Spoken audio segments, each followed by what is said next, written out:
Good morning, everyone. Welcome to the kickoff of Neighborhoods Now. I'm Deborah Martin, Executive Director of the Alen Institute, and you see here my colleague in this effort, Dan McPhee, Executive Director of the Urban Design Forum. It's a great privilege to be leading this effort with our partners at the Urban Design Forum, and I want to thank the forum team, Catherine Sacco and Andrew Pasquier, also my team at Van Alen, in particular, Stacy Anderson, Alicia Kim Levin, and Kate Overbeck. Huge thanks to Dan for his remarkably adroit and sensitive co-leadership here. It's been an extraordinary collaboration. There are many, many others to thank, so bear with me here. I want to start with our wonderful community partners. Without their participation, this effort would be pointless. We need them to share with us their hopes and their challenges. Our community partners are, and you'll be hearing from several of these people in a moment, Sandra Lobo and Leah James of Northwest Bronx Community and Clergy Coalition, Medina Sadek with the Bed-Stuy Gateway Bid, Rachel Joseph at Restoration Corporation, Yvonne Stennett and Jackie Tesman with the Community League of the Heights. Thank you for your partnership and for putting us all to work on something really important. I also want to thank Marika Williams at ANHD, who helped connect us with many of our community partners. Also, thanks to Hanneke Sem and Jamie Van Klemperer of KPF. They urged us to move quickly in service of our city and have been outstanding sounding boards over the last few weeks.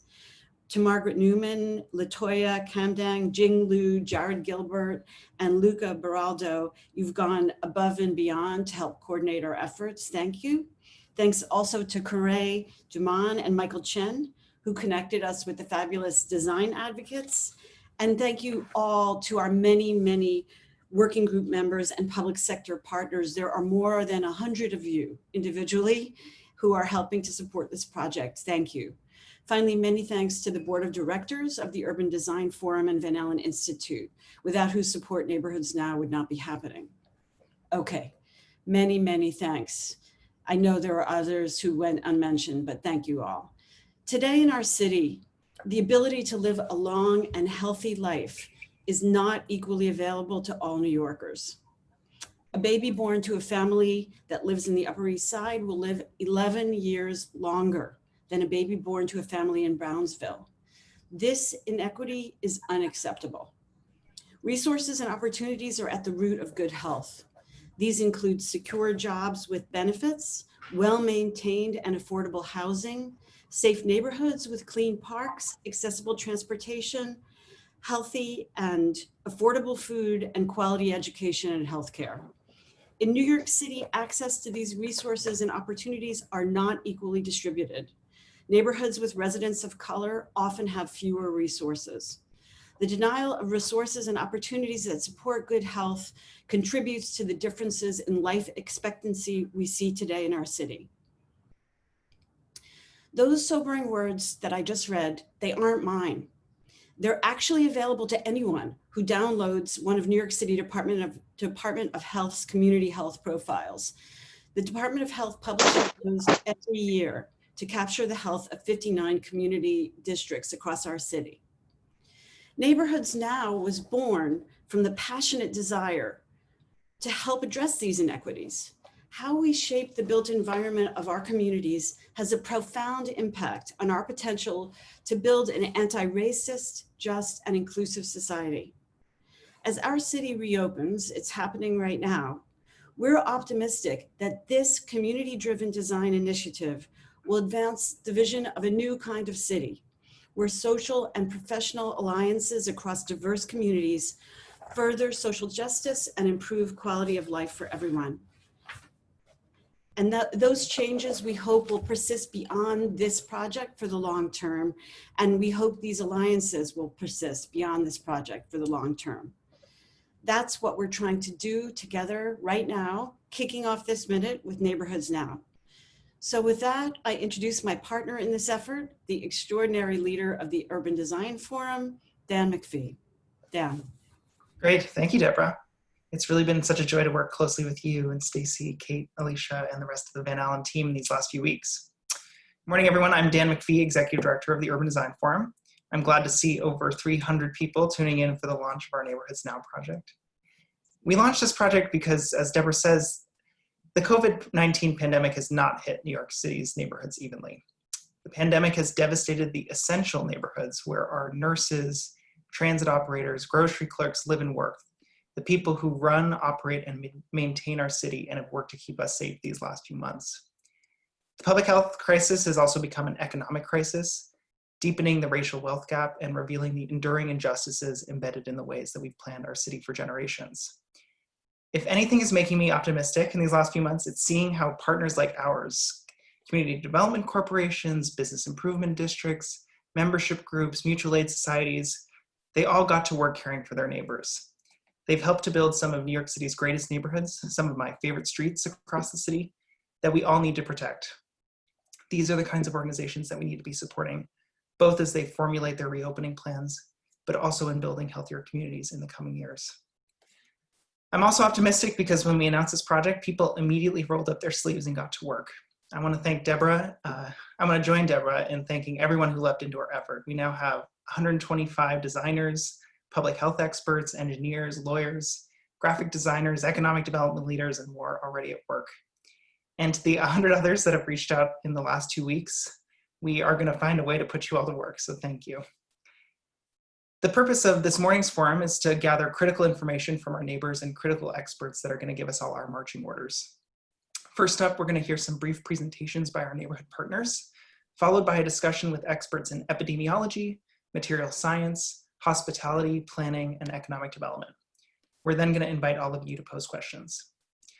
But before we get into all of that, I'd like to welcome Hannah Kassem, principal at KPF and member of the Mayor's Construction and Real Estate Sector Advisory Council, to say a few words of welcome. Hannah, do we have you with us? Okay. Hi, thank you, Dan. Thank you, Deborah. I'll just say a couple of words quickly here. We have a few minutes. Design equity is anchored in the belief that our built environment truly affects our well-being, and therefore everyone is entitled to a well-designed, planned, and constructed environment. If the COVID-19 crisis has shown us one thing with clarity, it's the fragile framework that our city rests on and the inequities of our societal, economic, and planning infrastructure. Within week two of the city's isolation measures, I, amongst many of my fellow architects, felt a strong need to help, to put our skills in the service of those communities most vulnerable and most affected by the crisis.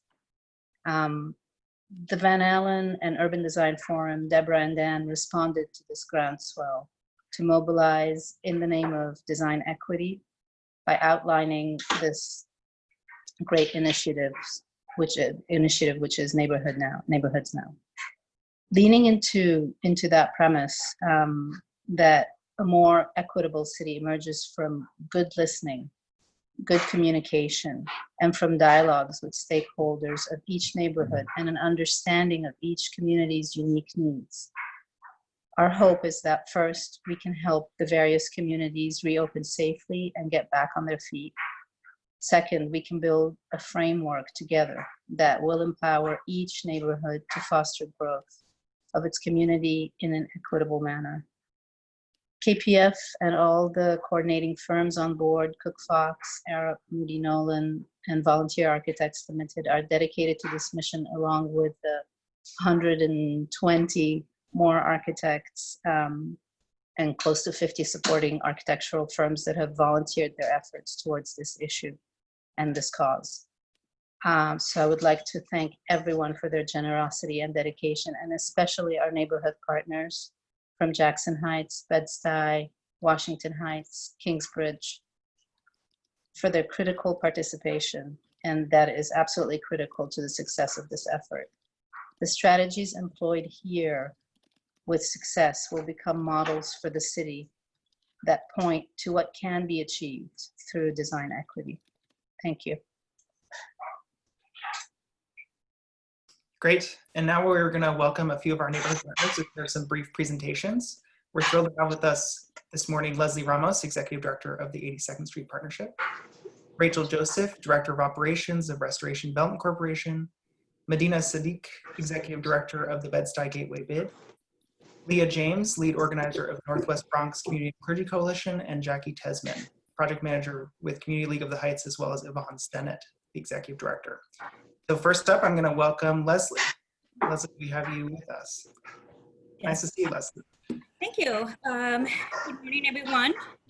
And many thanks to Deborah for including me and the 82nd Street Partnership. I represent a very unique and loving neighborhood that has gone through a lot over the recent years. And especially the last few months. We just want to give you a quick overview of our district. We are one of the smallest districts in the city of New York. We are 6 tax blocks. In reality, we basically are just 2.5 blocks facing blocks in the neighborhood. We run through Jackson Heights as well as Elmhurst, with the dividing line being the 7 train or Roosevelt Avenue. The north side of our district, which is Jackson Heights, is a historical district. So the buildings are well preserved, sidewalks are a little wider, has some bricks done, quite beautiful, preserved. The south side, Elmhurst, when you walk in, you feel like you're going into an entire different location. Buildings are very small, sidewalks are very tight, the neighborhood is quite busy. It looks somewhat stereotypical of what people think of immigrant neighborhoods. Here we see the Jackson Heights, so we follow a lot of regulation. And as part of our project, we are incorporating 74th Street as well. Jackson Heights and both Elmers are multicultural communities. Between 63 to 65% of the population is foreign born. In both sides of both neighborhoods, Latinos are the predominant ethnic group, followed by in the Northeast Asian community or Southeast Asian community, and Elmhurst is more Asian community, Filipinos, Koreans, and Chinese. So we have a quite diverse population that we serve, and but there's a little bit of coming together, and it comes around food and some of the services that the neighborhood provide. We just wanted to give a shout out to our partners, the Business Center for New Americans. They have a very tight, close relationship with the Southeast community. So we are working with them to make those connections. The 82nd Street Partnership, our boundaries are definitely 82nd Street, but usually during times of emergencies and needs, we attract Spanish-speaking business owner throughout the city, but especially through Jackson Heights, Elmers, and Corona. So despite being a tiny budget with 1.5 staff, we tend to serve close to 1,000 businesses. We are a very dense block. Despite being just 2 blocks, we are the exit for the 7 train, and we are just half a block from Elmhurst Hospital. Our traffic congestion is a big issue, a big problem for us. Traffic is just not people coming from the tri-state area as well as the neighboring neighborhood. So we're kind of like a little one-stop shop for the Spanish-speaking community. You can come to the neighborhood to go, for example, to your immigration lawyer or to your Spanish-speaking doctor, and then you can get your arepas. You can get, fruits and frozen products that you can only find in this area. So we have found through the years that at least 30% of our clientele come from outside of district. Long Island is a big community that we rely on to keep the neighborhood sustainable. So our sidewalks, this is a great picture that doesn't really reflect a lot of the congestion, but we have tons of street vendors, people handing out flyers. our population is not online. So the way that businesses promote themselves is by handing out flyers. So on a typical day, you will see our corners where at least maybe 10 to 20 people might be standing around, either shopping, waiting for cars, or even selling. So it's a lot of the issues that we have in the community. Our public spaces are very limited. We only run a very small plaza in the south side. This plaza was redone about 2 years ago. Prior to that, it was closed to the public. It was in the 1980s, it was redesigned with the purpose of keeping the public out. Obviously, that philosophy has changed, and now we have made it into a place where people come in and can spend their time. Even though the space is very small, we have managed to do a lot of activities. During good times, we used to hold Zumba classes in the morning.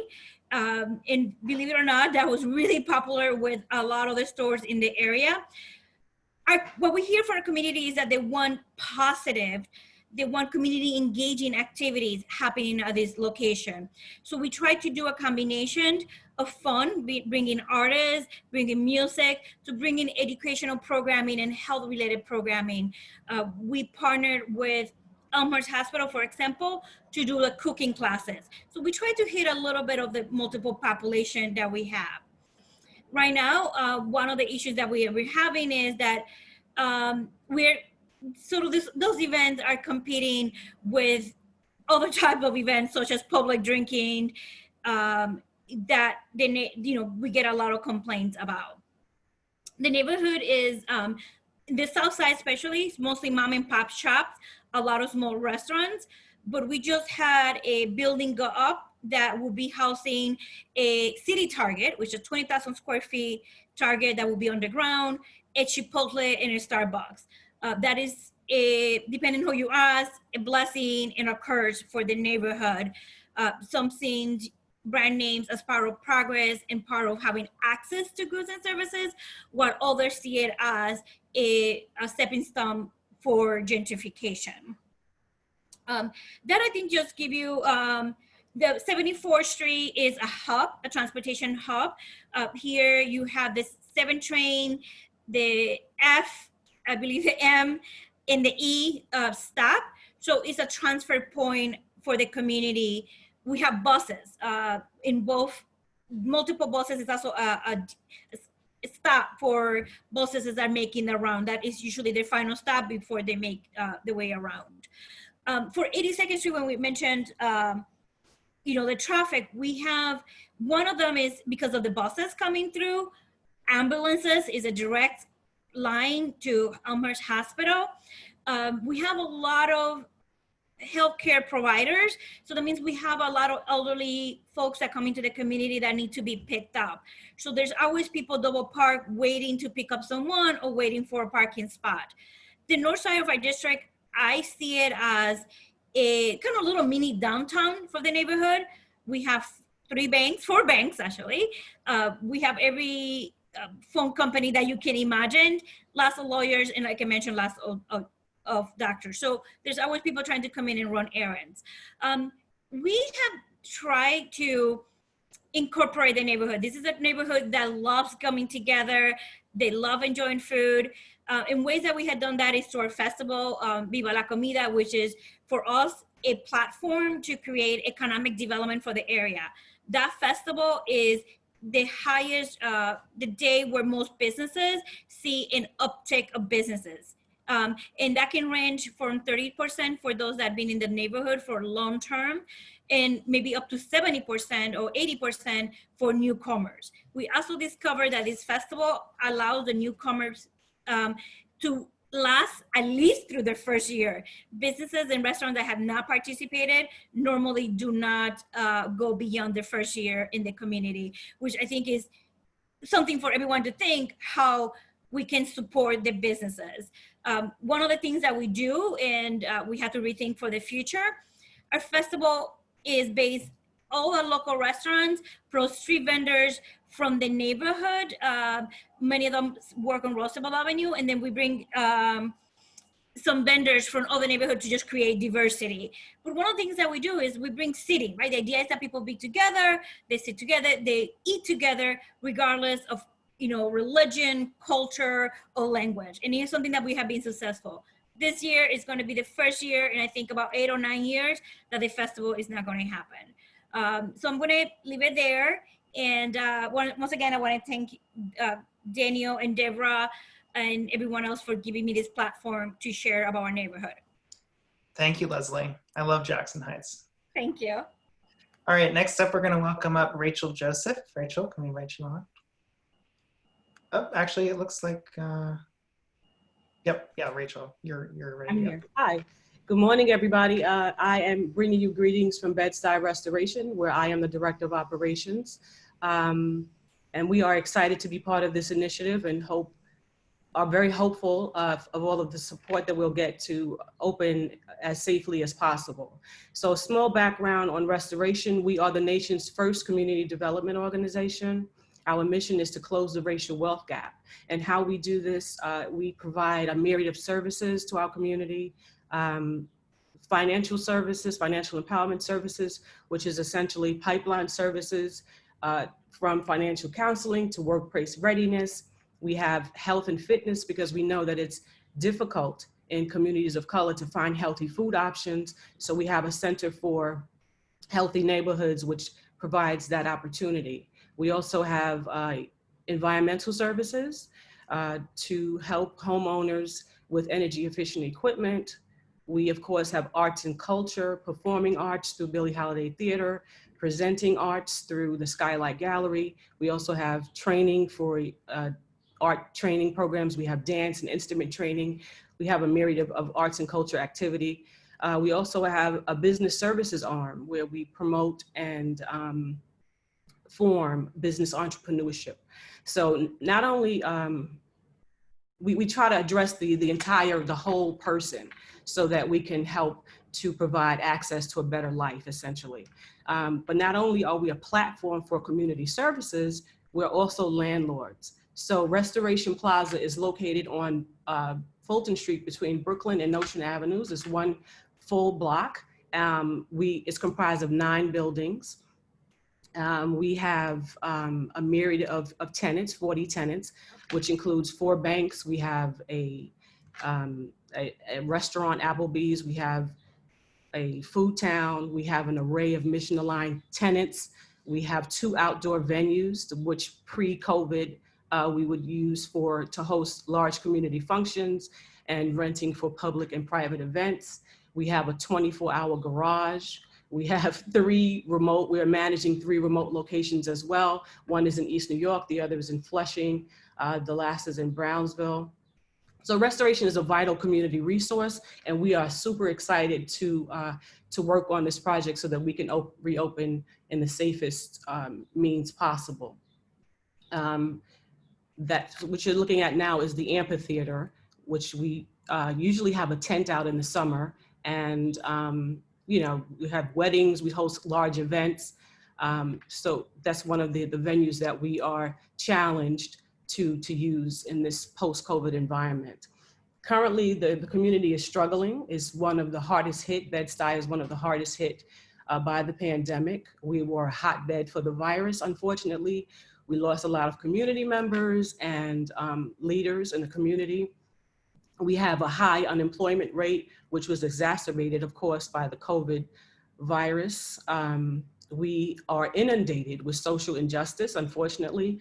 And to that end, we recently partnered with the mayor's office and our councilman to join in the Black Lives Matter movement. In fact, the direct space in front of the plaza between Marcy and Brooklyn has now been closed off. It is now considered a pedestrian walkway. So there is close to car traffic for the remainder of the summer. And while it was important that we join in that effort to show solidarity, it did present additional challenges for the businesses that are struggling to open, but Medina will speak more to that when she talks about the bid. We have gotten marching orders from our CEO to reopen as quickly as the middle of July. So we are really looking forward to getting an understanding of how other commercial plazas have done so in a safe manner. We are interested in learning about cleaning protocols and employment of the CDC and the DOH guidelines. We are working to maximize risk reduction. So we need to reconfigure our office spaces to be as safe as possible and to align with social distancing protocols. We need to explore temperature readings and plexiglass and decals and HVAC upgrades, you name it. We need support in all of these areas.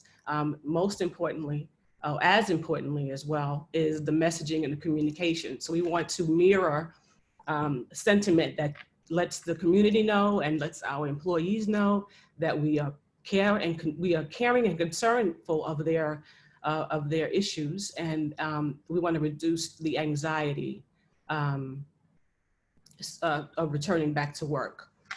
So that's essentially what we are tasked with, and we are really appreciative of this opportunity and look forward to all of the expertise that is currently in the room to help us open as safely as possible. Thank you for your attention. Thank you, Rachel. I love to hear how you all are working to serve the whole person. It's great. So next up, we're going to welcome up Medina from the Bed-Stuy Gateway Bid. Welcome, Medina. Let's see if we can get you on the line.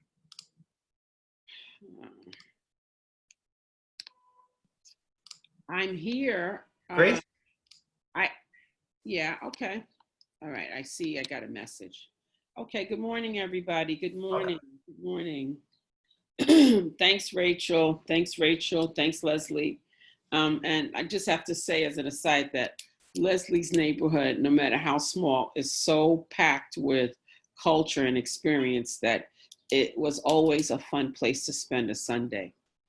But anyhow, in terms of the Bed-Stuy Gateway Bid, it's really important to note that the Bed-Stuy Gateway Bid was really formed by the Bed-Stuy Restoration Corporation and local merchants in that area. And so we're considered to be 29 face blocks with almost 300 stores, or the space for 300 stores right before the pandemic hit. And, you know, we have been hit very hard, again, by the virus in our own families, but also in the closing of the businesses. I think that the way we closed that was so sudden that people really didn't even have time to plan or think. And most of the businesses in our community are independently owned. We do have some national corporations in the area, but most of the businesses are independently owned and they're, you know, with very poor bank relationships. Most of these businesses are, you know, people pulling themselves up by their own bootstraps. Businesses that may have been there for 30 years or 40 years, created by families.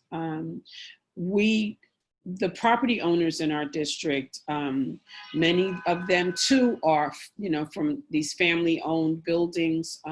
I don't call them landlords. I would say for the people in our district, they are property owners. They own one building or two buildings that they've had in their family for a long time, and have commercial first floor. What I'm excited about with this project is that we're going to be able to address some of the needs that have been there even before COVID around how to best use our space. We have a plaza that's located, a small plaza that's located on the side of TD Bank at Marcy and Fulton. And we use that for all types of outdoor spaces, but we also, there goes Marcy Plaza. We also, you know, as family to Bed-Stuy Restoration Corporation, we use their spaces for events as well. We have a major mosque in the community. And what makes it major is that it's big, but also that it's been there for over 40 years and founded by an African-American community. And so we are going to be working through this project to help them to look at how space is used there, because there had already been concerns about too many people being inside at one time. And I'm excited to say that we'll be looking at how the women's area of the mosque are situated so that maybe more women will get in than before. We don't know. But, so it's very exciting. We have stores from beauty supplies, which we're looking at models for beauty supply stores. We have a lot of sneaker stores. We have a lot of beauty parlors, nail shops, barber shops. And so this project is going to help us to look at the space in ways that I've been thinking about for a long time, for the reasons of security and also just to make people more comfortable and enjoy the businesses more when they go in so that they have a better experience. And that's really what this project is, you know, in my opinion, all about, helping people to have better experiences in our public spaces and in the businesses, because we know now that when people are going into a brick and mortar location to shop, that they're looking to have an experience. Otherwise, they can just order from Amazon. And so I feel, you know, really honored to be working on this project. And that's our Marcy Plaza as well. That's our mural inside of Marcy Plaza. And I'm just really looking forward to what's going to be the outcome of the project. Thank you. Thank you, Anita. I'm glad to hear we can help out with having some better experiences in your businesses and public spaces. Mm-hmm. So next up, we're going to welcome up Leah James from Northwest Bronx.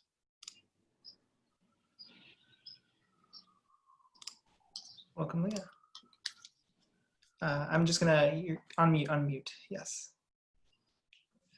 I start over. Good morning.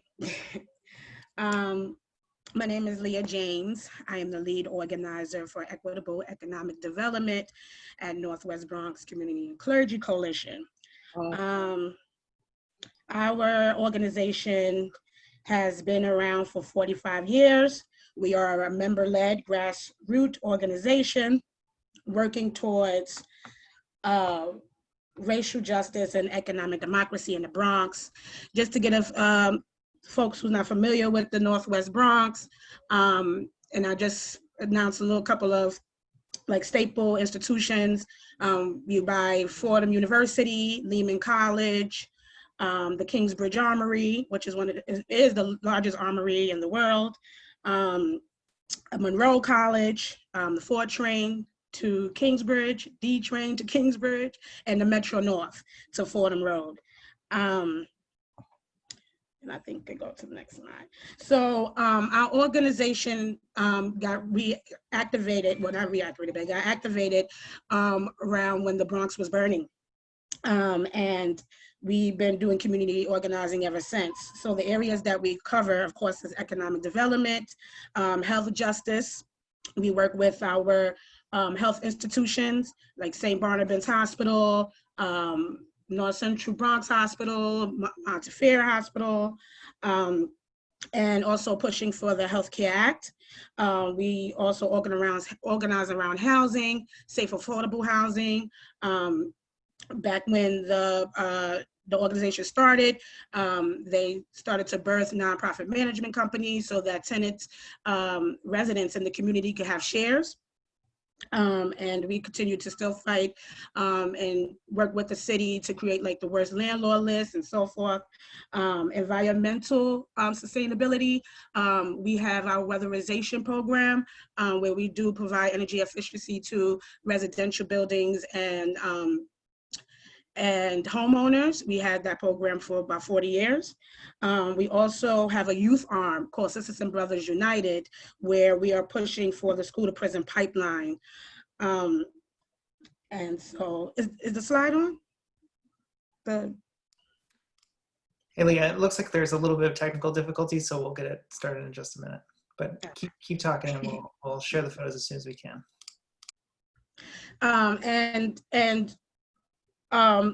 Folks probably are familiar or not, but we organized really hard and was in the forefront of the redevelopment of the Kingsbridge Armory, where we negotiated with the developer to create a community benefits agreement for 99 years that covers all of these things: green space, commercial tenants, small, commercial tenants, education, and so forth. And so when the slide comes up, in the Bronx, before COVID, the Bronx is number 62 out of 62 counties as the worst health outcomes, including asthma, diabetes, obesity, and more. And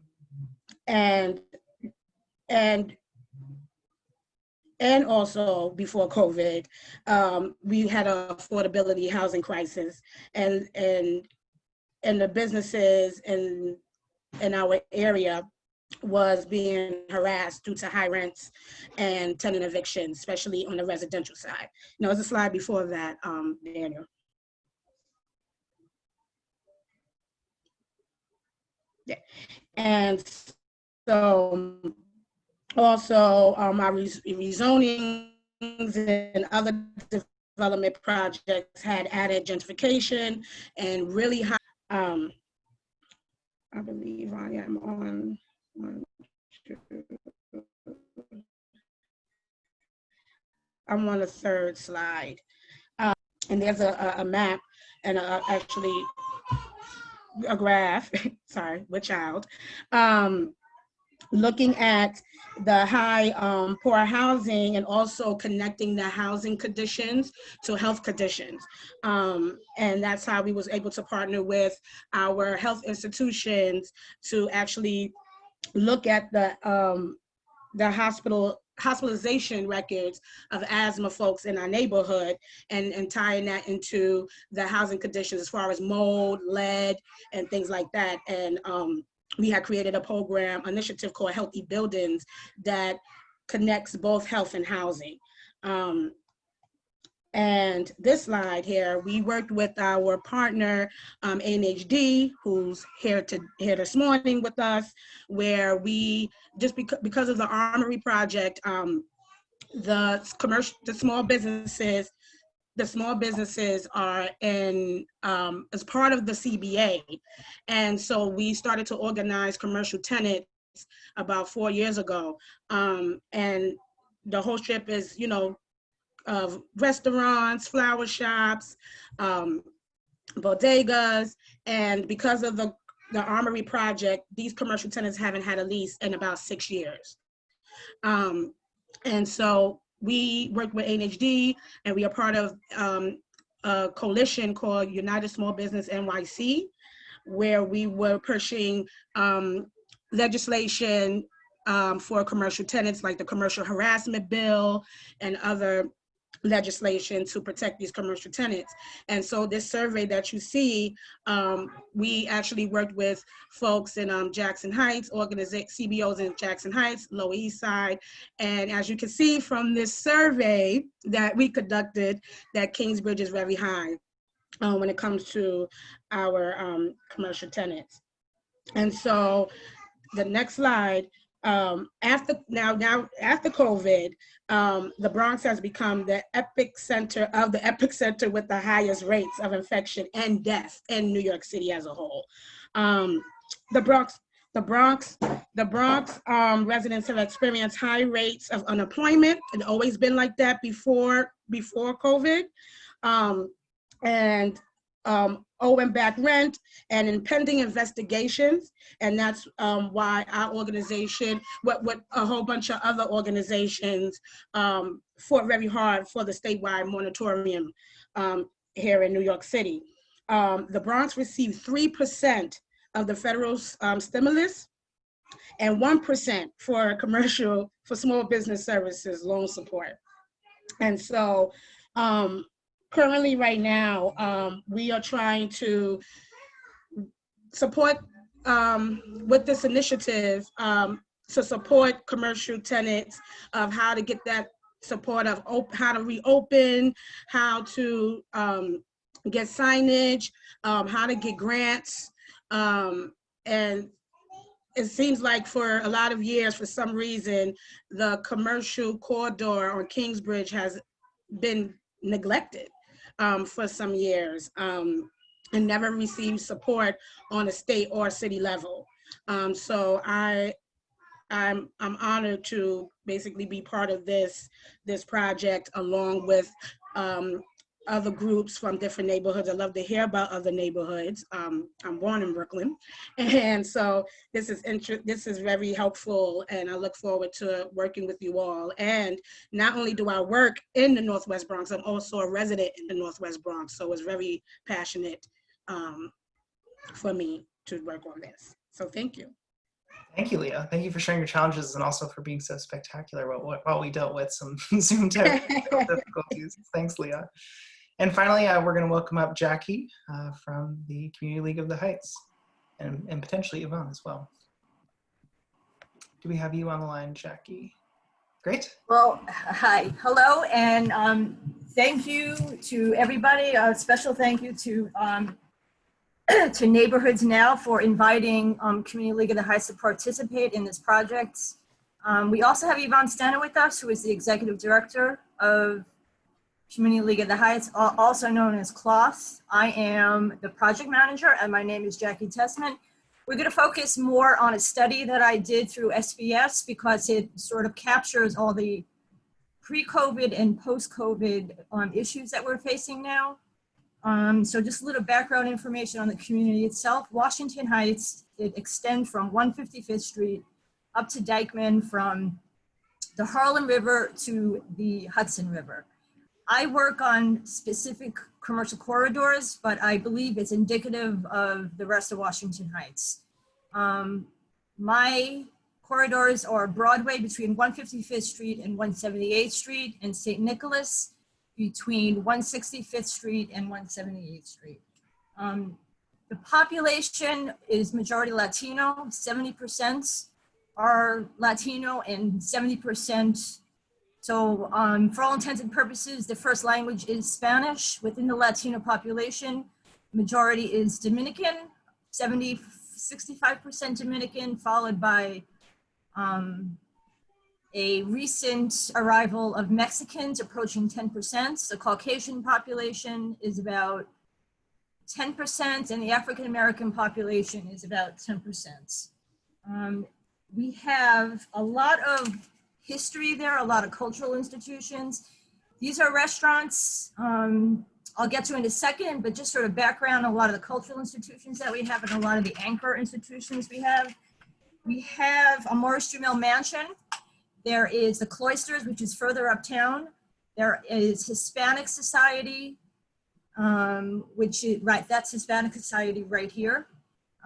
You'll see there's a beautiful public space. This is in between Hispanic Society and Boricua College. And then further uptown, we have United Palace Theater, historic theater that's been there since 1930. And the anchor institution, we have New York Presbyterian Hospital, that brings a lot of people onto the corridors. And obviously they've been very busy these past few months with the rise and decline of COVID infections, and hopefully it won't go back up. If you could just go to the restaurant slide, please, the first one. Okay, the number one business on our corridors are restaurants, combined restaurants and bakeries. For that reason, we would like to focus a little more, this project, we would like to focus more on restaurants, specifically reopening. Recently, they have, the city has granted restaurants the right to set up on their sidewalks and also in the street. Now, as you can see, Broadway is a 3-lane street, going north and going south. And while they are permitted to set up tables on Broadway, it just seems a little dangerous. So safety is a concern. So that's something that we would hopefully, we can address. And perhaps we could address it. There's the Broadway median. It's sort of out of the scope of this picture. But to the right is the Broadway median that separates north and south. It extends in Washington Heights from 155th Street, I'm sorry, I think a little bit, well, excuse me, 155th Street to 165th Street. And, you know, perhaps there's a way of repurposing Broadway, the Broadway median for tables or people that are buying food and want to eat outside. Next slide, please. Okay, when we finished our needs assessments, there are a lot of vacancies relative to the rest of New York City. Pre-COVID, the vacancy rate was anywhere between 17% and 20%. Post-COVID, it's expected to go much higher. What was driving those vacancies before were raising rents, obviously, people not being able to afford rent. A lot of landlords like warehouse property now. And now, obviously, post-COVID, we don't know what the outcome is going to be. But we do expect the vacancies to go higher. So it would be great if we could work with landlords to maybe fill those vacancies with pop-up markets, rotating, maybe cooperatives within some of those spaces for artists or artisans or small businesses to share space. Next slide, please. And this is McKenna Square Park. It's a really quaint park on 165th Street between Amsterdam and St. Nicholas. We originally wanted to do our pop-up markets there, but as you can see, and as Liz pointed out to us so astutely, is that there's cobblestone, so it poses a hazard or liability for people.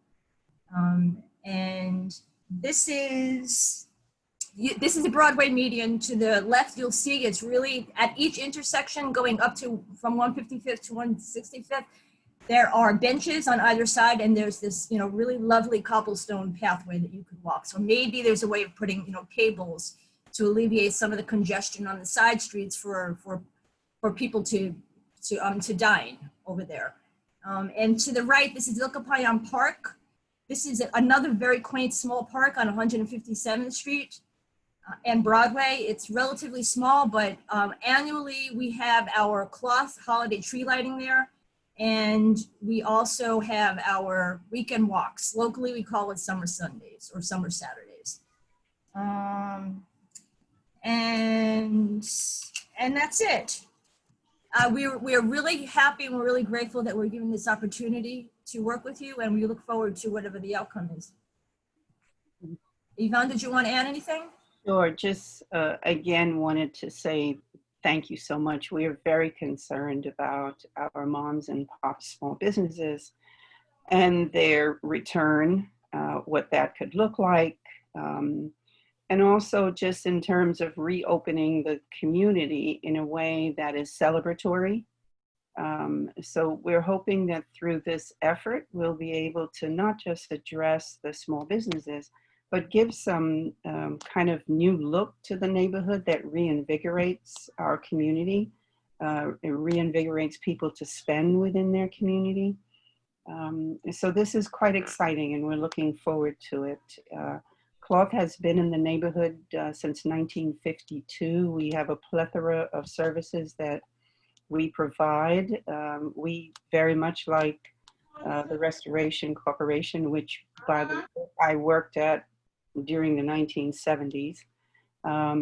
We have a holistic approach to community development. So it is looking at the affordable housing that we provide, looking at the school that we created, looking at the food pantry, which by the way, we are now, we ramped up as a part of COVID. And between March and today, we've served 64,000 packages of food to our community. So we're very, very entrenched in the community and want to make sure that we bring efforts to the community that really continue to build the vitality of the community, to build the beauty of the community. So I'm really looking forward to this effort. So thank you all. You're on mute. There we go, yeah. When will that end? Jackie, Yvonne, thank you so much. And I want to thank all of our community partners, Leslie, Rachel, Medina, Leah. You are all doing heroic work. You are the soul of our city. And it's really our privilege to partner with you on Neighborhoods Now. So now we have a few speakers who are joining us to shed some light on some of the complicated problems that are connected to the pandemic and to the other social, political, environmental challenges that you just heard from our neighborhood partners. First up, I'd like to introduce Andrea Batista Schlesinger. Andrea is a partner at HRNA Advisors, where she designs strategies that make cities more inclusive and growth more equitable.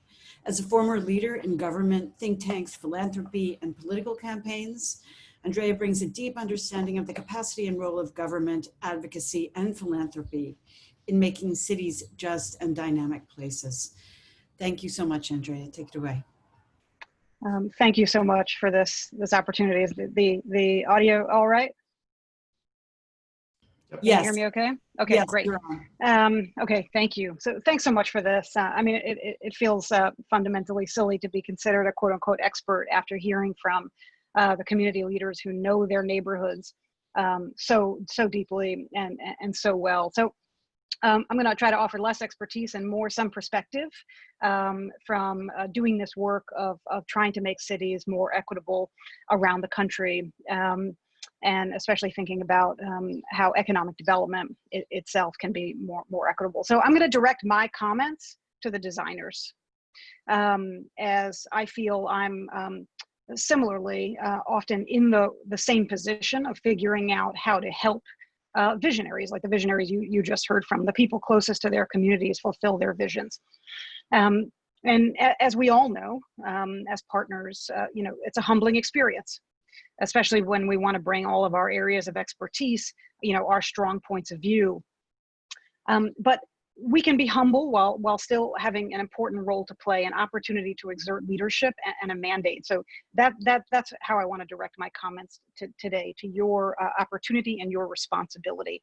We cannot talk about an anti-racist city, as Deborah started us off talking about, and design the same things we would have before. We cannot talk about a recovery without asking for whom.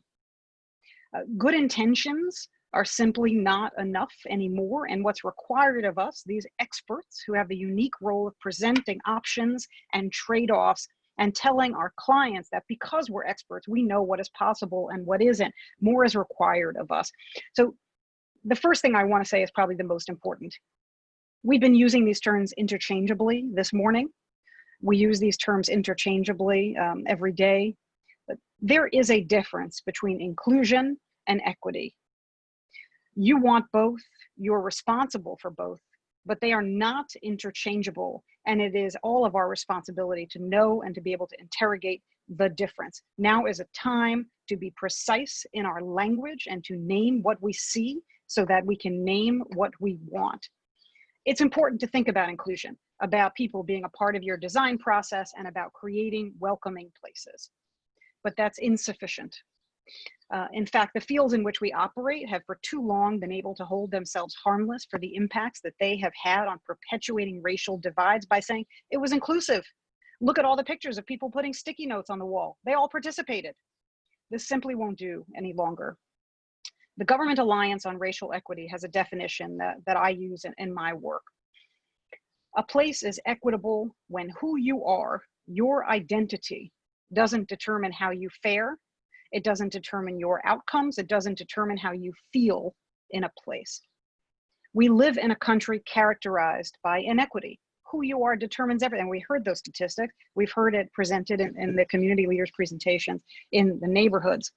Who you are determines how you fare, how you feel, what your outcomes are. And this is true in New York City.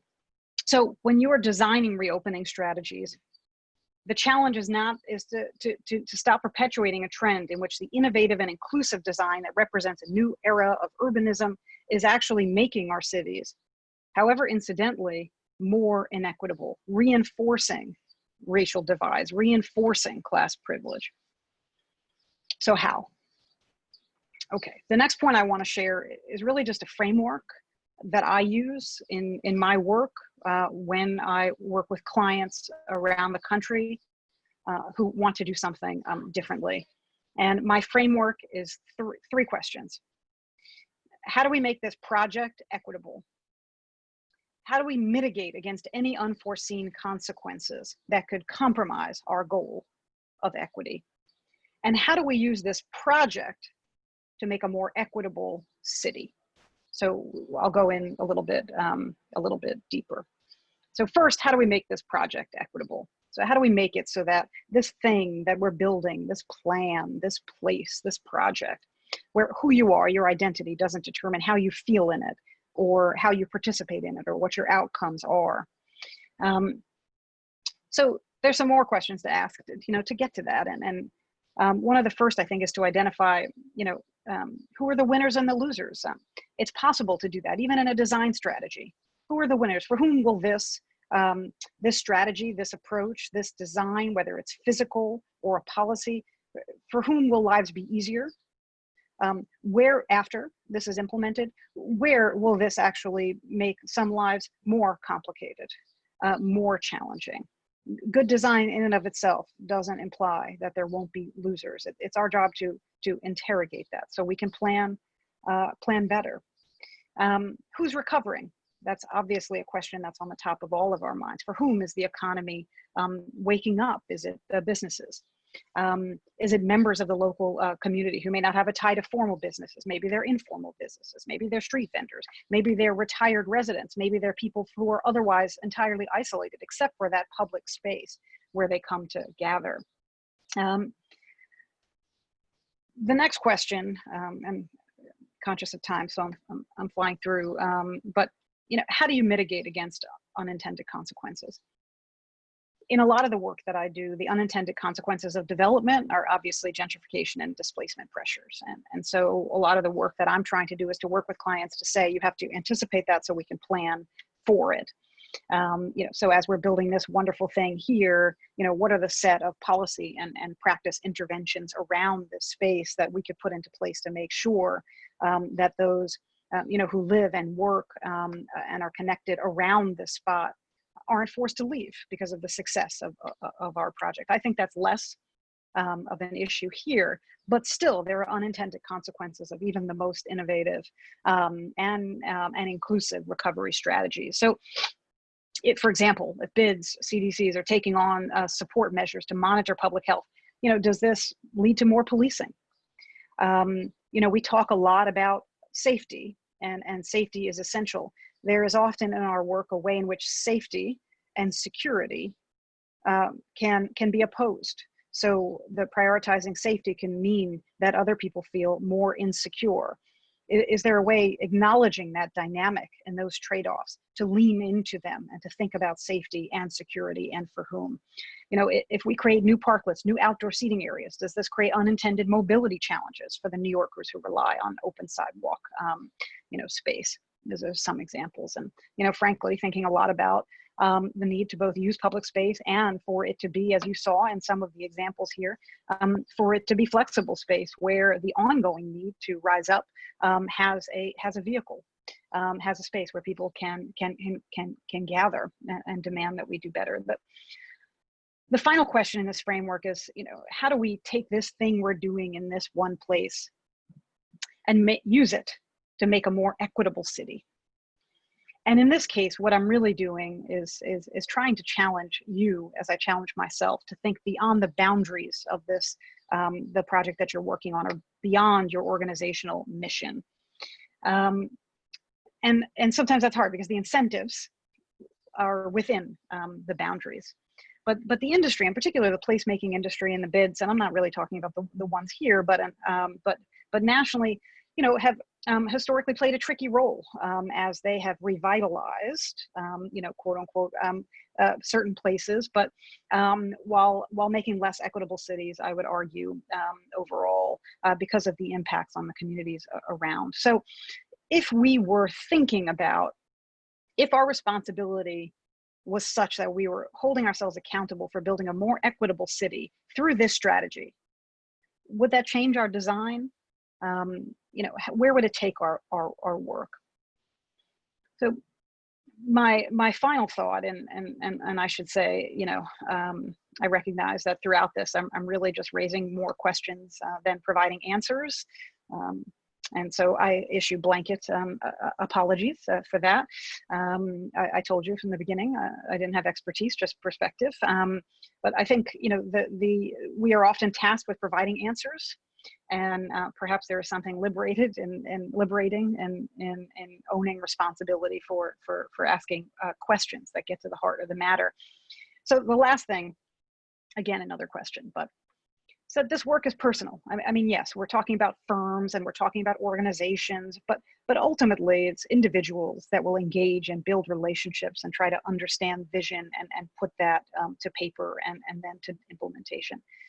And we all, therefore, have a role as individuals to play in building a more equitable city. So we have to question our own biases. What's the image that we want to see, the photo that gets put up when the Neighborhoods Now initiative is done? What do we want to see? If we close our eyes and envision that now, can we interrogate whether there are biases about best use of land, highest and best use, about where we see beauty, about what we mean when we say that a space is activated? If we can end with that photo and think about where our biases may play out, the value judgments that we make, and how the cumulative impact of those biases and those judgments has led to the moment that we're in today. If we can do that, I think through each one of these projects, we will do better work to build a more equitable city. And these projects and the Neighborhoods Now initiative will help us to offer a new template for how we can collaborate to make a more equitable New York. Thank you.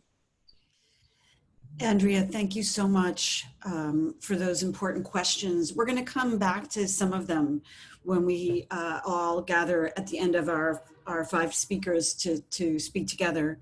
Now I'd like to introduce our next presenter. She is Barika Williams. Barika is ANHD's Executive Director. She leads important initiatives, including ANHD's mandatory inclusionary housing, equitable economic development, and data research work. Barika, thank you for joining us and for your help in connecting with our partners. Prior to her appointment, Barika served as the Assistant Secretary of Housing for the state of New York under Governor Andrew Cuomo. Barika? Hi, hi everybody. Sorry, it won't let me turn on the video. So if you guys could, there we go. There you are. Hi, hi, how are you? I was like, oh. Good, great to see you. Okay. So I will come back in about 10 minutes and thank you again for joining. Of course, and thank you guys. And I just want to also acknowledge both Dan and Deborah and Van Alen and UDF, because when they had this project idea, really proactively reached out and came to me and ANHD and said, you all work with many of the groups on the ground, and really had the foresight and thought to say, we want to connect with the people who, and with the organizations who are doing this work on the ground and struggling with this day to day. And I'm very happy that ANHD was able to be that resource. So I will say, so I'll sort of kick off. ANHD is the Association for Neighborhood and Housing Development. We're a nonprofit organization here in New York City, and we're more than 45 or so years old. We were actually founded by some of the folks who are on the Zoom now, and some of the neighborhood partners were created by 8 of the original CDCs and tenant organizing groups in New York City. And that was recognizing that they were each doing their own work in their neighborhoods, which was critical and important, but also needed a place and a space and a way to come together and problem solve and think about and address things and collaborate as a collective. And so we work mainly around affordable housing and equitable economic development, broadly defined. And that includes small business work, industrial development work, commercial corridors, tenants' rights, and affordable housing development and management. Our groups include landlords, affordable housing landlords that own and operate over 125,000 units in New York City consistently. And we at ANHD provide capacity building, support, technical assistance, policy, research. We're sort of the back of the house support in as many ways as we can be to our membership organizations. So Andrea kind of really kicked off with a lot of great things that she talked about. So I guess what I will highlight, thinking about from ANHD's perspective, we've done a significant amount of analysis leading up and throughout COVID, looking at where we're seeing COVID cases and what that means for our neighborhoods. We regularly look at data analysis and what's happening on the grounds in neighborhoods as part of the way that we think about being able to provide information to the groups and also to many of our partners. So as everybody has probably knows and has talked about, right, the concentration of COVID cases is in New York City, in the outer boroughs, and in our communities of color. One of the concentrations is in the Bronx, another one in sort of central Queens in Elmhurst area, another group in outer Queens, a cluster in Staten Island, one part in sort of central Brooklyn, and then out in the Rockaways. One thing that we've really been working to highlight and combat is this narrative around the idea that density is the problem, which unfortunately many governments, including some of our New York City and New York State government leaders, have been perpetuating, which is not helpful. So when we look at the analysis and when we look at where the trends are, our densest neighborhoods in New York City in terms of height, in terms of concentration of buildings, is really concentrated in Manhattan. Thinking Financial District, Midtown, Upper East Side, Upper West Side.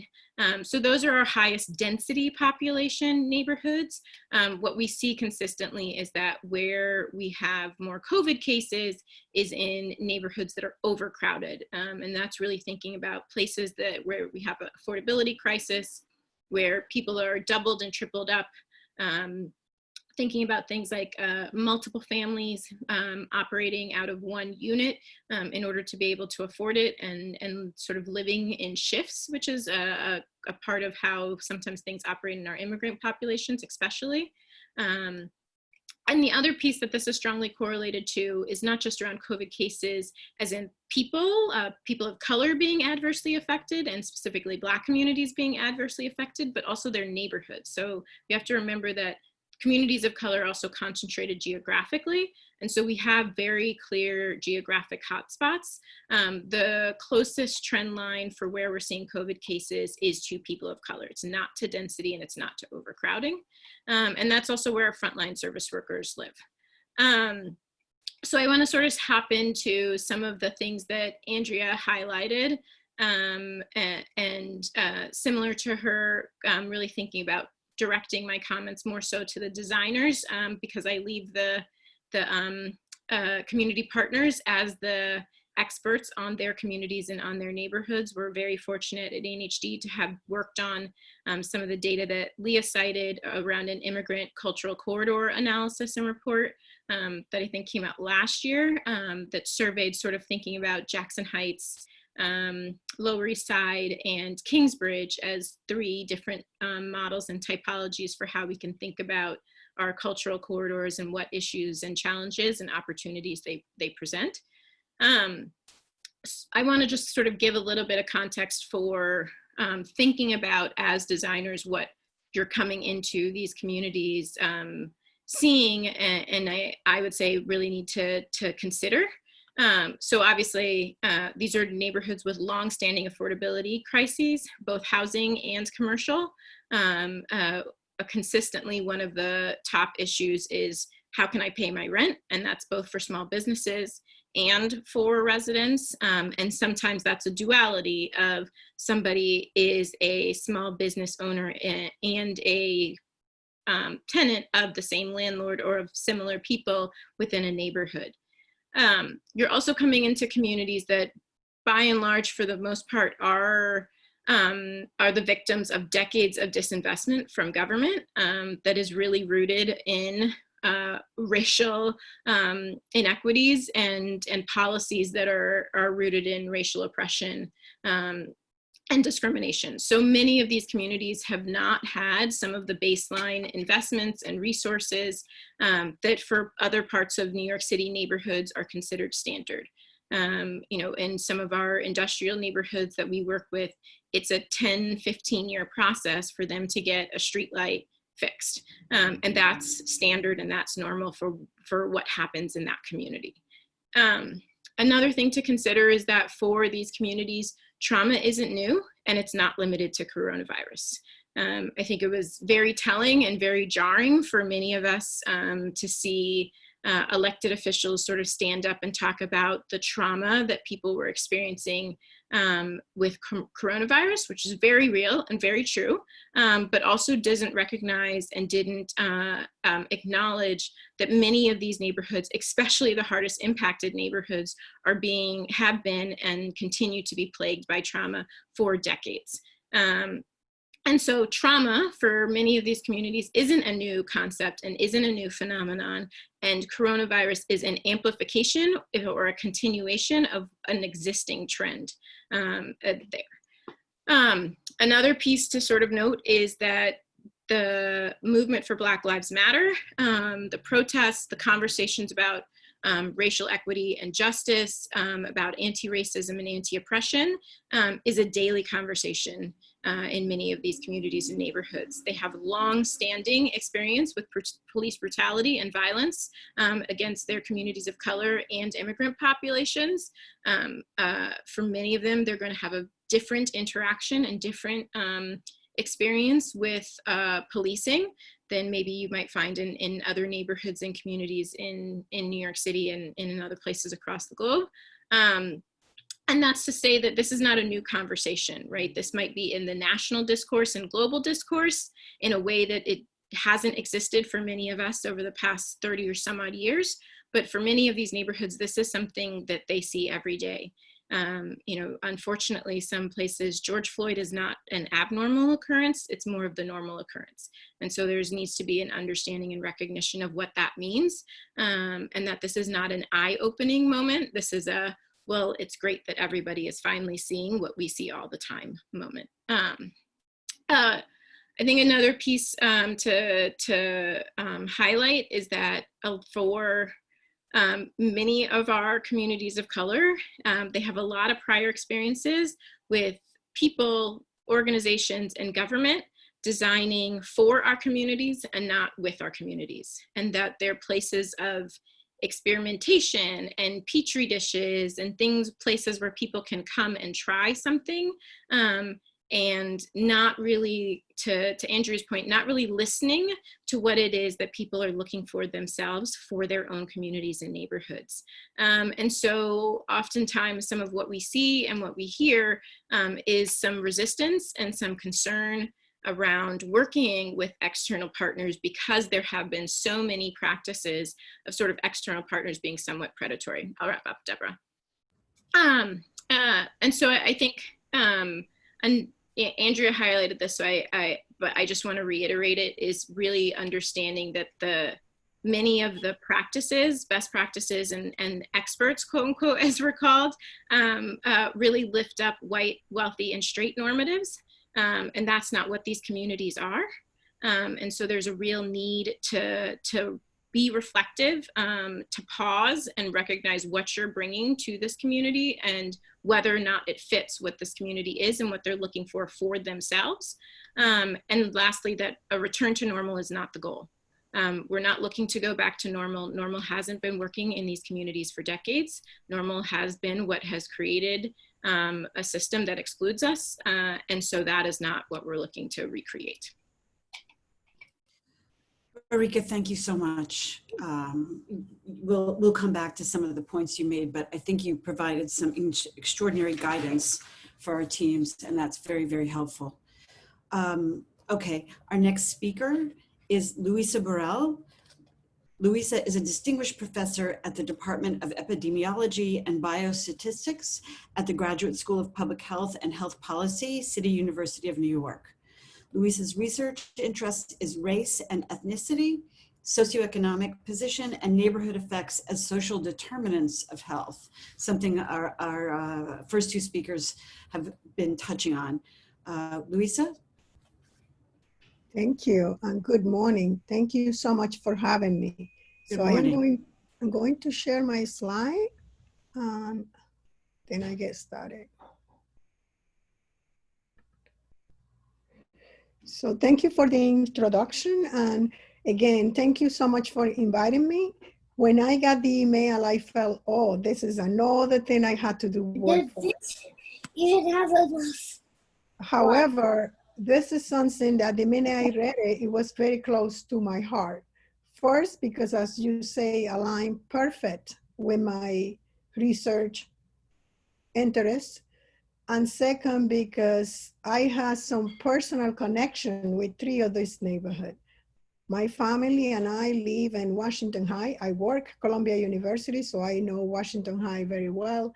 I work at Lehman College for 7 years, so I know a little bit of the Kingsbridge corridor, and I live in Jackson Heights. So I definitely couldn't pass this one on. So just to give you a little bit overview about what is it that we're dealing with.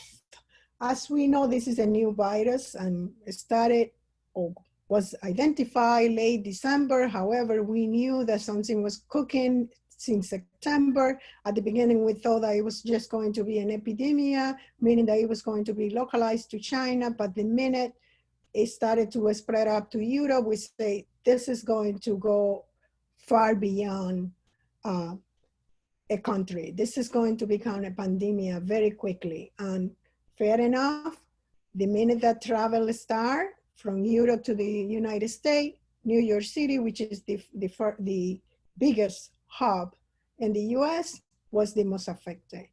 The virus is believed to have started in animal and transmitted to human. And as I say, because this is a new virus, everything we know today may change soon or as we speak.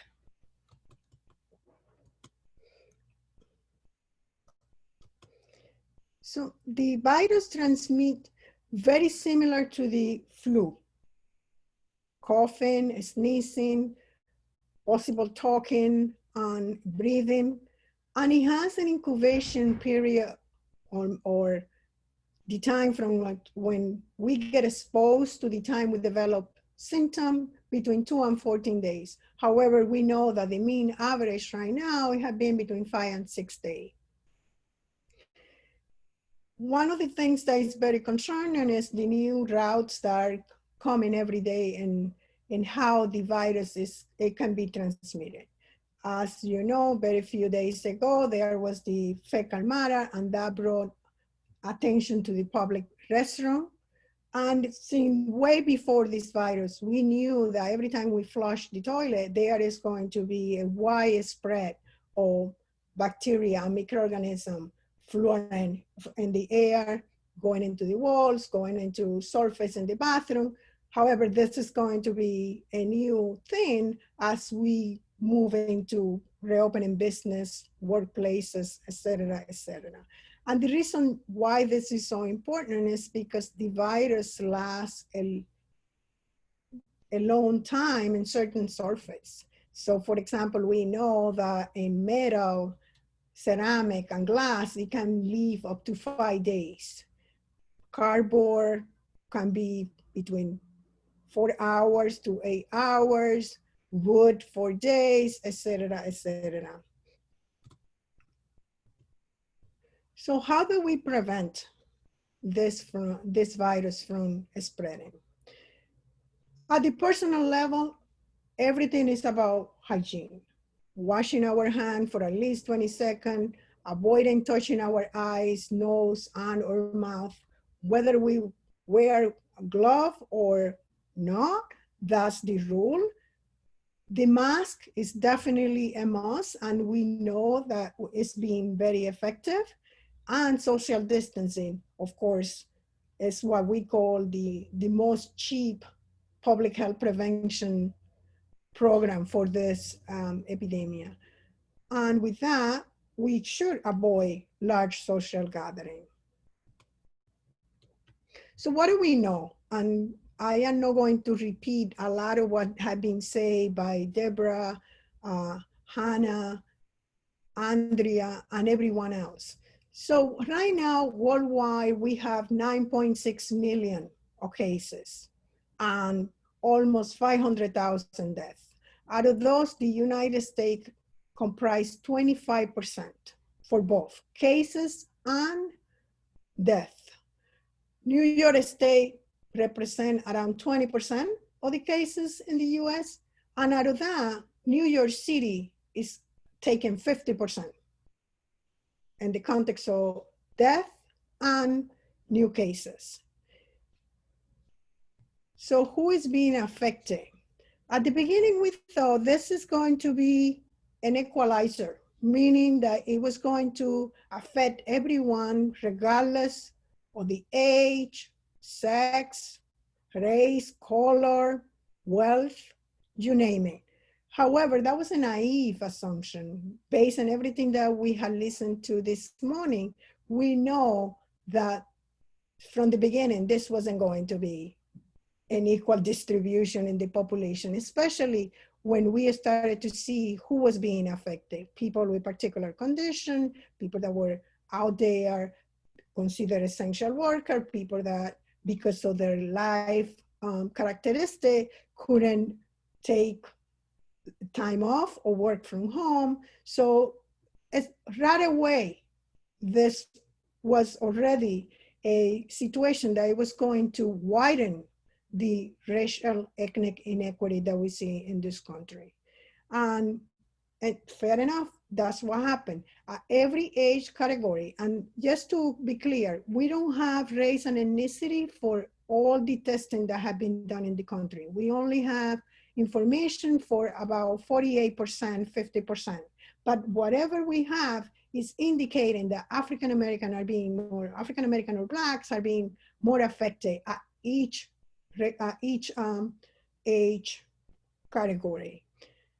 For New York City, the cases have been mostly in the 45 to 74 years of age, which is very much our working class in the city. Men, Hispanics, and Black, those living below poverty, and the Bronx, which is sadly the borough more medicalized in the city. When it comes to death, the pattern is the same than in the US, older people than 75, men. However, Hispanic have been disproportionately affected by death. And again, Bronx and Queens are the most affected. And just to sort of repeat some of the things that have been said here, this is a map illustrating the proportion of people of color in the city.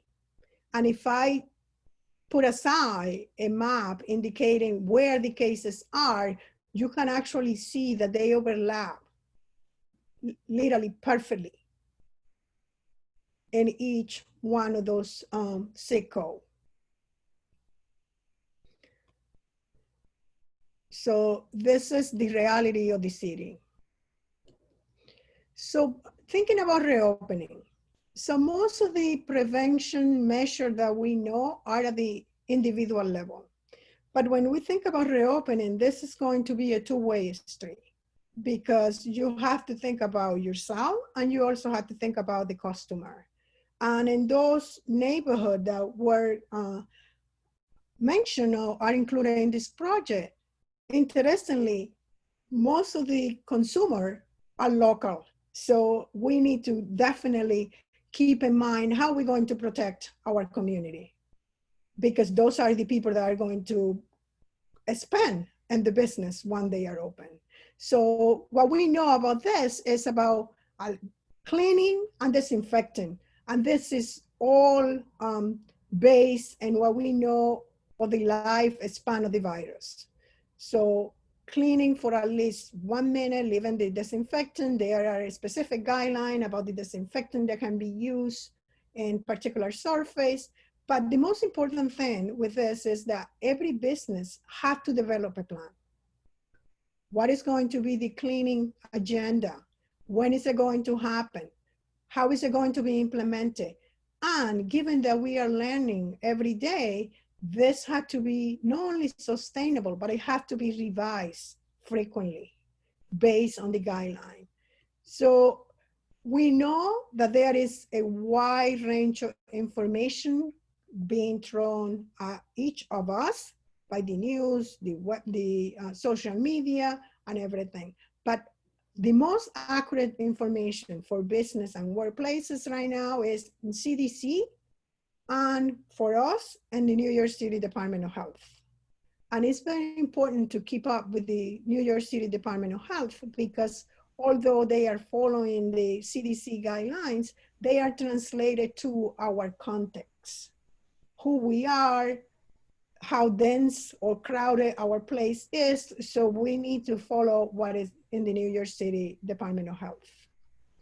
And I think with that, thank you very much. Luisa, thank you so much. I'm sure our panelists and the teams throughout the project will have many, many questions for you, and we'll come back to that. But right now, I would like to introduce Melissa Fleischut. Melissa oversees the largest hospitality association in New York State, serving as the primary spokesperson for the industry and representing the association with the National Restaurant Association and the Council of State Restaurant Associations. We know that gathering and sharing community happens in every community in restaurants. So we're delighted to have Melissa shed some light on the perspective of her industry. Melissa, take it away, please. Thank you so much. I really appreciate the opportunity to be here and to hear all of you talk about your communities and what's happening in your neighborhoods. We at the New York State Restaurant Association, it's very important to us to help restaurateurs succeed. That's what we talk about all the time and what that means to us. And that really is important, that we manage to reach all restaurants and that we help all restaurants succeed in all neighborhoods. So as we move forward, if there are questions and concerns in your neighborhood about the reopening guidelines and about how these restaurants are supposed to go about setting up, I'm happy to be a resource and look forward to that opportunity. So thank you. We do represent restaurants all over the state, and you can imagine that creating one plan that worked for everybody from Buffalo to Brooklyn and everywhere in between has been very challenging, and it hasn't probably worked for everybody in between. So, you know, if we need to continue to work and tweak the plan and come up with solutions for the city that are different, or even different parts of the city that would make this better, that would be something we'd be happy to continue to work on. So I understand many of you are familiar with the Open Streets plan already, and that, you know, you're aware of where these resources lie. So I just wanted to provide some details here. And the way this came about was actually a very similar call to this one, where we were working with some of the bids for upstate New York, and we had started talking about what we thought reopening might look like. And a lot of the bids were coming forward with this idea of outdoor dining and additional space for restaurants. And that's the first time I had heard it. And a lot of the people that were working on it were working with their local governments and their local communities to try and make this happen. And the more we looked into it, we found that the consumers in general were far more comfortable eating outside and being able to be outside when they were dining in the states that had already reopened. That's a trend we're continuing to see upstate. As upstate has started to reopen for indoor dining, we're finding that many restaurants are not seeing customer counts come back, and people are not as comfortable being inside the restaurant as they are outside.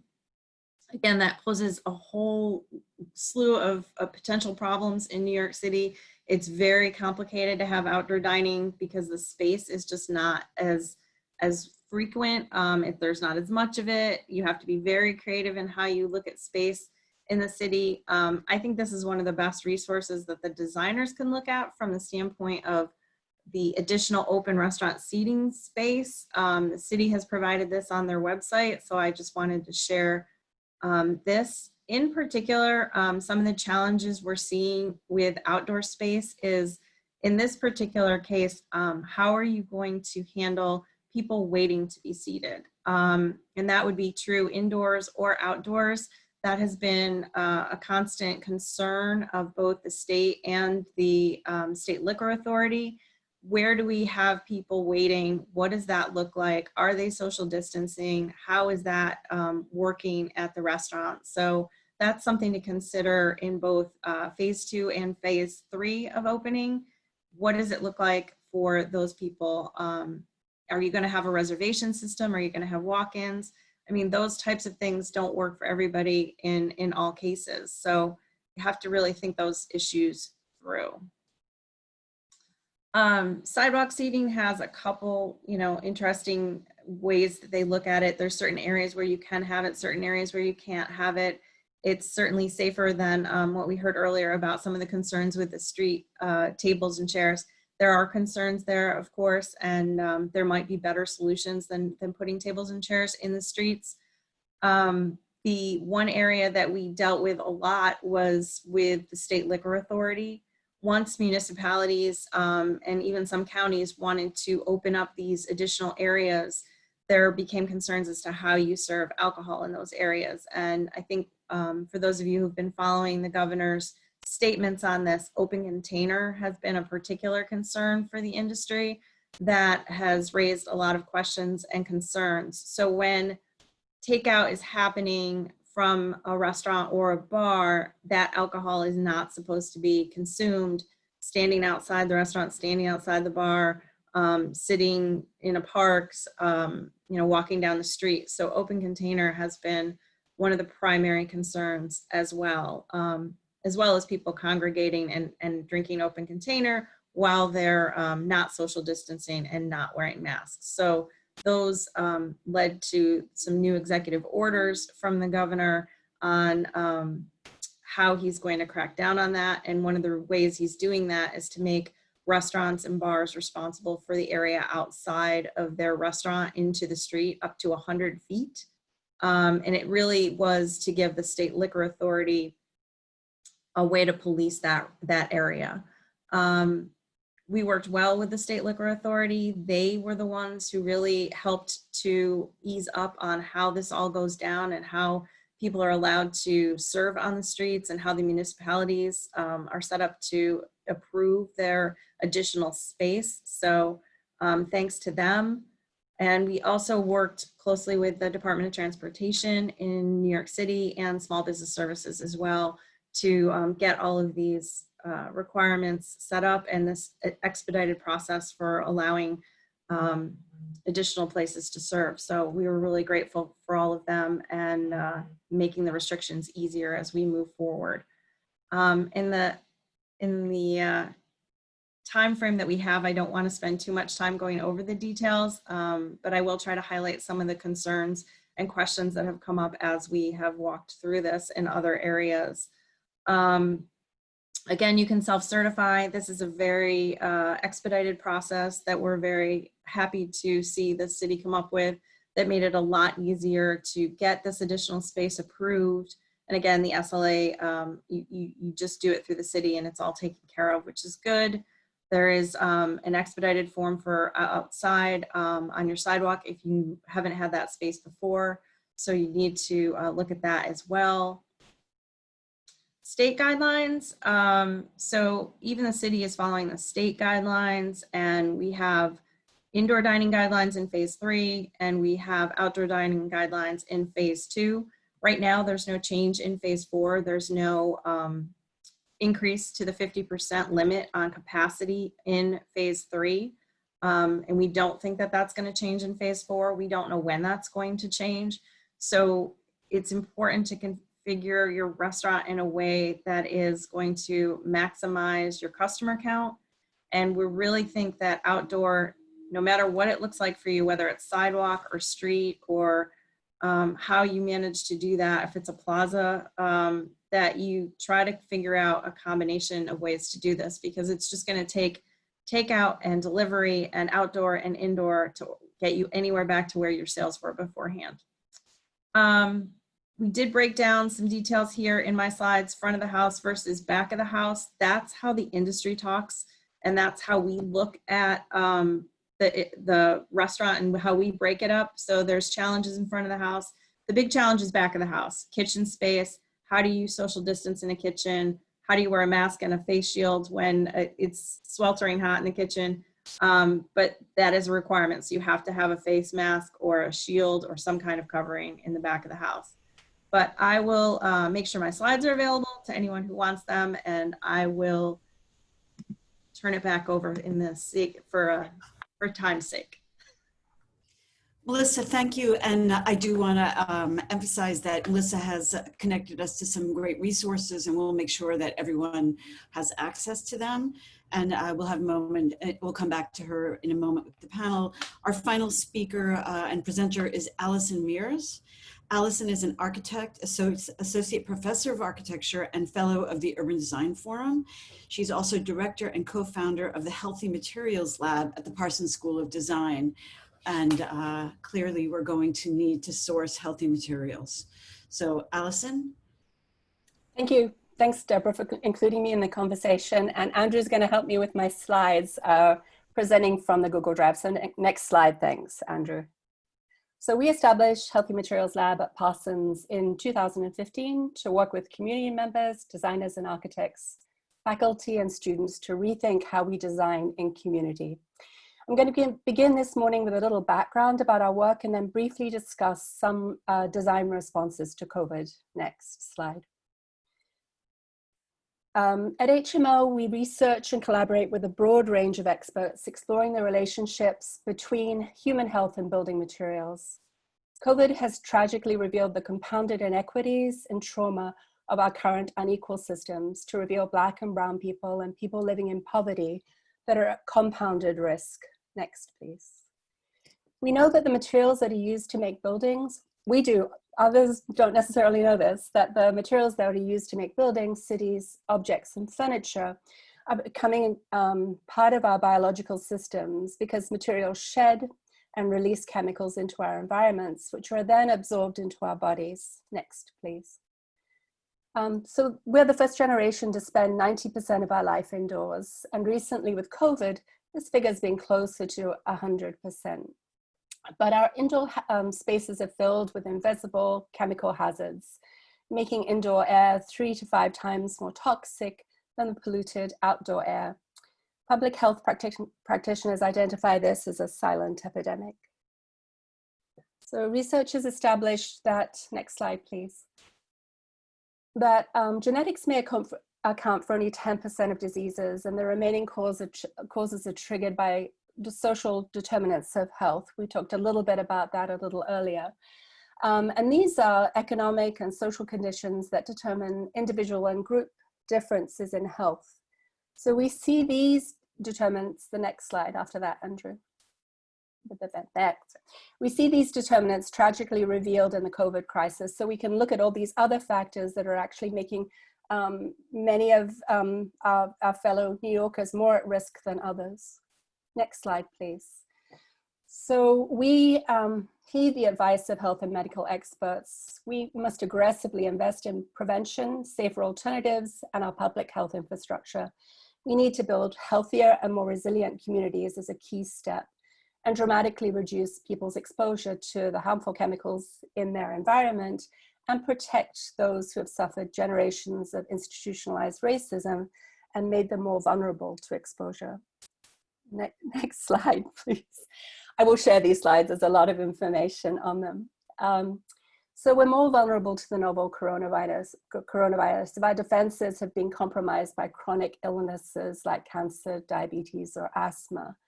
And scientific experts have found these and other health problems are all linked to exposure to toxic chemicals in our buildings. Again, it's older and Black folks who've been hardest hit because of their social determinants of health. Next slide, please. We're routinely exposed to chemicals in common building products surrounding us. They're typically made from a wide range of hazardous chemicals that can cause cancer, asthma, or impact fertility. But we often don't, as architects and designers, know the ingredients in building products. Next, please. We need chemical transparency, which is something we don't have, unlike the food industry. And so when we know about the content of the products that we use, then we can make better choices. Next slide, please. The role of architects and designers today is as important as we respond to COVID and as we wrestle to finally design healthier spaces for everyone. Next slide, please. So how do we make affordable, healthier places today? We can respond to both the immediate problems that COVID presents and the ongoing linked struggle to remove harmful chemicals from our environments. So this is critical. This is not an immediate necessarily response to a crisis, but it's really looking at the history of exposure over generations here that's made us more vulnerable in this particular situation. So we start with education, accessible, affordable education that's open to everyone. It's very important to understand the issue.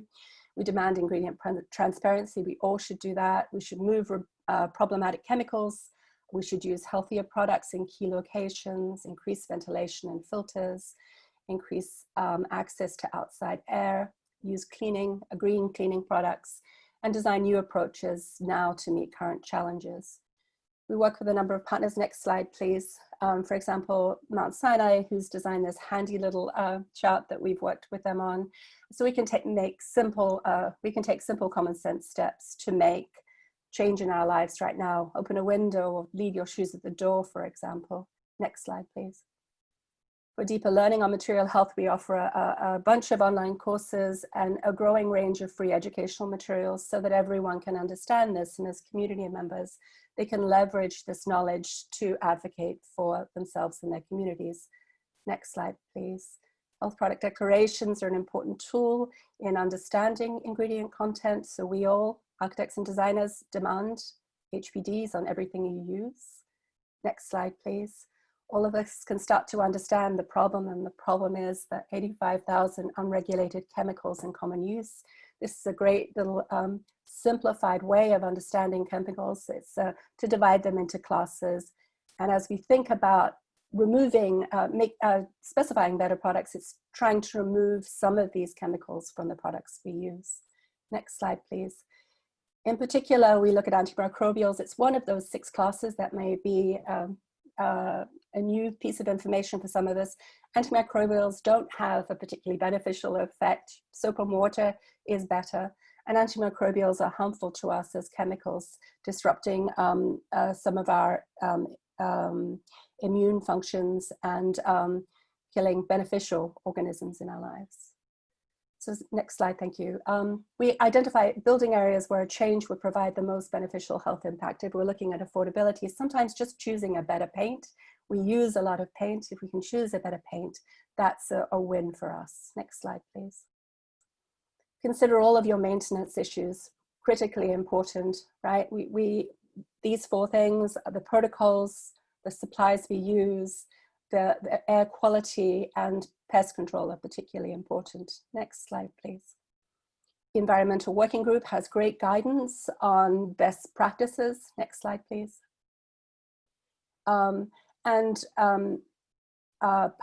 Friends, partner Joe Alen at Harvard, if you don't know about his research, and critically important as you think about ventilation, particularly mechanical ventilation and filtering, understanding that that's at the front line of removing viruses from the air. Next slide, please. We can do simple things like movement and space. These are all things that are part of what we do as architects, but are incredibly helpful for us as we manage COVID as much as we manage better interior environments. Next slide, please. As Louisa mentioned, materials, there's a lot of research around the performance of materials and how they interact with the virus. But the best advice is to disinfect surfaces with alcohol or bleach, wear masks, and practice social distancing. Next slide, please. What you can do now, if you're considering material choices for exterior outdoor eating, think about metals and wood. Don't use plastic. Plastic has phthalates in it. It's not what you want to be using. Think about your cleaning protocols. Consider fabric, not plastic, in your shading. Can the spaces be used in the fall or spring? And use planting to help you with that. And as Louisa just mentioned, next slide, please. The street seats program and taking over the street. There is this kind of past experience looking at how we can design very economical. The bottom right, for example, image is something, actually both the images at the bottom are Parsons student projects using sonotubes to create planters. So there's ways of creating temporary exterior spaces that are inexpensive, very fast to to install, and will provide extra exterior space. Next slide, please.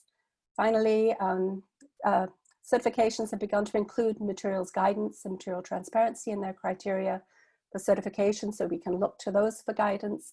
And then finally, and sorry, for all the above and more research, you can go to our website. Last slide, thank you. Or check out our Instagram feed, and feel free to contact me, and I'm happy to send you a PDF of this presentation. Thanks very much.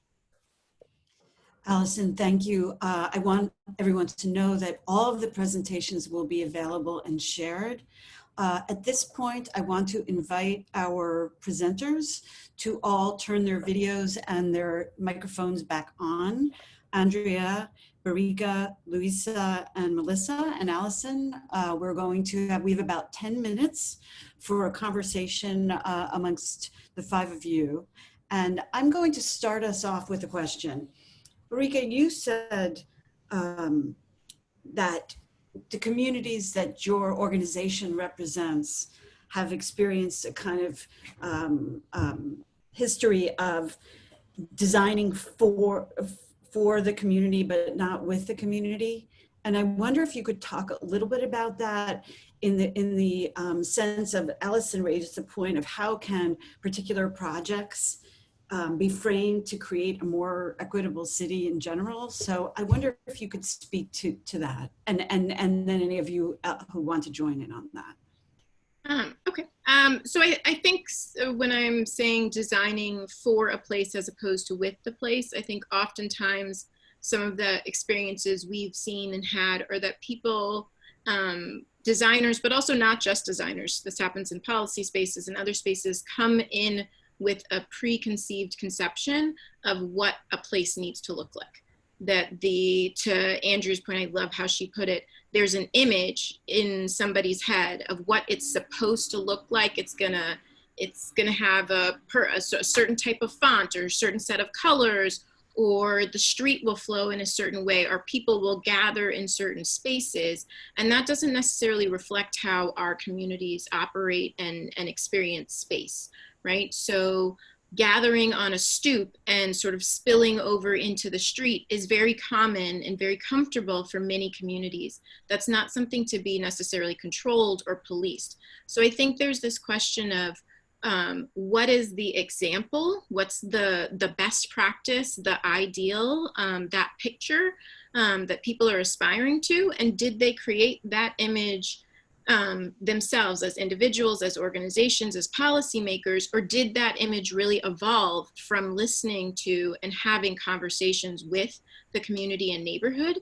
And then you formulate the picture after you discuss, right? I would say for pretty much all of our experience in Bed-Stuy, Restoration Cloth, Northwest Bronx are all ANHD members, but we don't look, we're not looking for our neighborhoods corridors to look like Chelsea, because our neighborhoods aren't Chelsea. So that's not what we're aspiring to be. And if somebody comes in with that notion right off the bat, we're already working in conflict, as opposed to really going through a process to figure out something that's going to support a neighborhood and community. So Andrea, given what Barika just said, how can, in your perspective, how can designers and other professionals who are part of these teams work to make their recommendations? Like, what's the connection between design recommendations and a more equitable city? Can you speak to that? Andrea, if you're speaking, you're on mute. There you go. Yeah, can you got me? Yeah.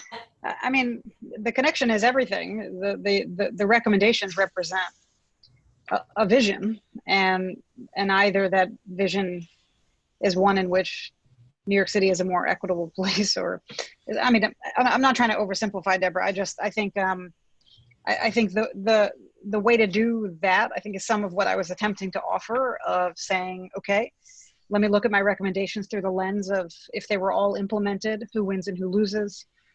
Am I assuming lack of bias on the part of people? Sorry, summer camp, virtual summer camp in the background. I apologize. Am I assuming a lack of bias on the part of the people who are to implement this. So this is a perfect design, and then in the hands of people who may or may not share the goal of equity, could my intention become something else? So I think some of the questions that I offered and that others, others of the experts have offered are the way to incorporate equity into it, just by beginning to interrogate whether those designs represent a vision of a city that's more equitable. Does it represent a vision that is influenced by the biases you have about best and highest use of space? That's what we were just talking about, Brika, a second, your vision, but with some tweaks. And so I think I don't think there's a how-to, but I think we've been exceptionally skilled at designing spaces that are not inclusive and that don't have a concern with equity. We've definitely figured out how to do that with intention. So let's try to put all of those capacities to be strategic and all of that capacity to vision towards a different direction. I don't think I really answered your question, Deborah, but. No, I mean, I think it's a hard question, and I guess maybe I'll kind of ask it in a different way. And this is for all of you. How can we be better listeners? I mean, what is the, if as you say, Andrea, it's true that, we've certainly been able to design things that have led to a city that's not equitable. What would lead to a different outcome right now? Maybe Luisa, Brika, anybody? I think that some of the issues that have been mentioned apply to public health. So when we think about designing program, prevented or health promotion program, we have our own ideas. However, we need to team up with the community. So most of the time what we do is that we work with community organizations, with NGOs, to sort of get a sense of what the community want and what work for the community. We do that through either focus group, key informants. So we get a qualitative assessment of what is going to work for the community, because my idea of what work is in the book. And that may be the total different reality of the person that is in the corner. Or even to me, if I take out my Professor Hack. So I think we need to establish an open communication with the community that we serve to sort of get a good feel for what is it that they need and want. Because you gotta get a buy-in. You cannot work alone on this. This is a two-way street. I can have the best intention, but if the community doesn't see it, it's not going to work. So communication and collaboration with the community, working in this together, this is like a dating, marriage relationship.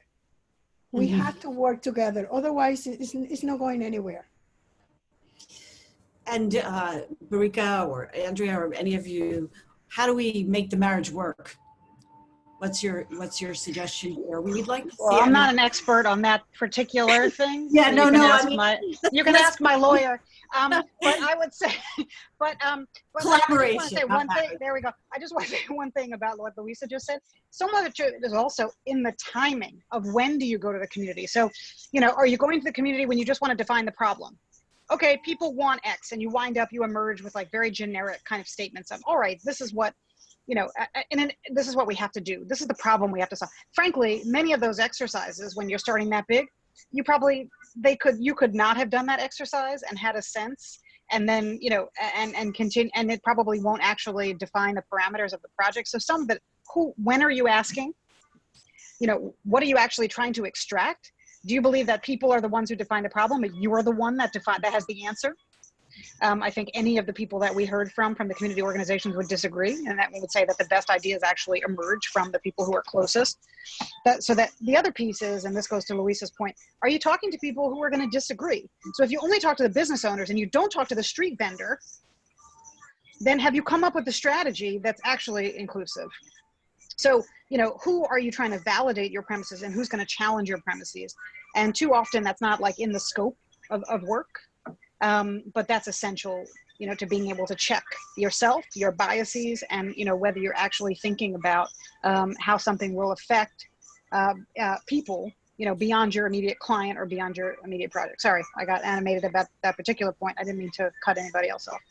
No, I 100%, Andrea. And I would say too often what happens is people just want to talk to communities and quote unquote listen at the bookends.